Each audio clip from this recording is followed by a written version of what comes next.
in from Uttar Pradesh Assembly, where the Chief Minister of UP, Yogi Adityanath, has gone to exercise his vote. He will be casting his vote any moment now. That is the Assembly of Uttar Pradesh, where Yogi Adityanath, Chief Minister, has gone to cast his vote. We have seen him welcome Draupadi Murmu in the State Assembly, where she addressed the State Assembly, addressed the BJP MLAs. We have seen breaking of ranks also that happened in UP. Number of parties withstood with Akhilesh Yadav, the switching sides, standing now with Draupadi Murmu on this candidature, be it Mr. Rajbhar or even Akhilesh Yadav's uncle, Shivpal Yadav, all supporting Draupadi Murmu. So the first set of visuals coming in from Uttar Pradesh Assembly, Yogi Adityanath casting his vote for the next president of India. No surprises again, we know which way his vote is going, but the polling has begun. The visuals have started coming in from all state assemblies and also from the Parliament of India, where the Prime Minister has gone to cast his vote. So those visuals of Prime Minister, Mr. J.P. Nadda, BJP President, Minister of State for Parliamentary Affairs, and also in the Prime Minister's office, all of them are walking towards the polling booth to cast their vote.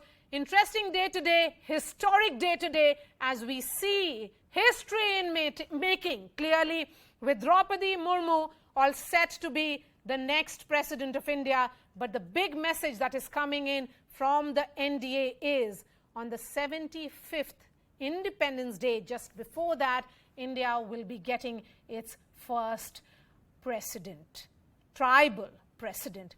Pallavi, let me go back to you. Pallavi, we are looking at those visuals, interesting visuals coming in from across the country, because I think all chief ministers would want to cast their vote, perhaps being the first in their respective state assemblies. But again, Pallavi, interesting what it is that the whip doesn't apply. As far as the process is concerned, there's no whip that can be issued, and it doesn't really apply to the MLAs and the MPs.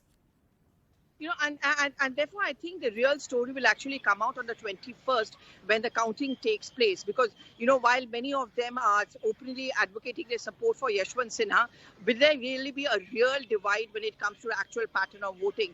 Because, mind you, in private, many of the constituents of the opposition spectrum do have their political compulsions. It's going to be very difficult for them, for example, to explain to their constituency, especially those who come in from tribal-dominated states like a Jharkhand or a Chhattisgarh, some of which we are facing elections, on to explain why they did not vote for a tribal. For example, in Jharkhand, the Congress MLAs are very, very uncomfortable. I mean, they said it was easier for, say, the JMM to pledge their open support to Draupadi Murmu, but the party has taken a line where they're going to support Yashwant Sinha.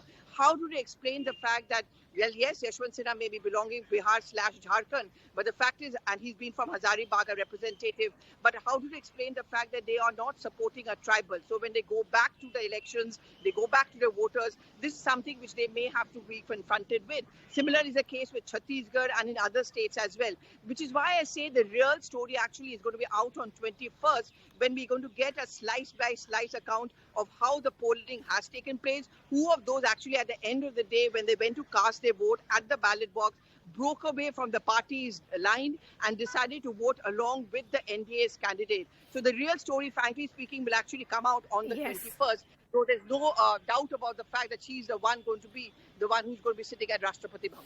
Yes, and it's a difficult choice for all those MLAs who have been, you know, elected from ST seats, that is the reserved scheduled tribe seats. Can they not vote? And can they really afford not to vote for India's first tribal president? Let me bring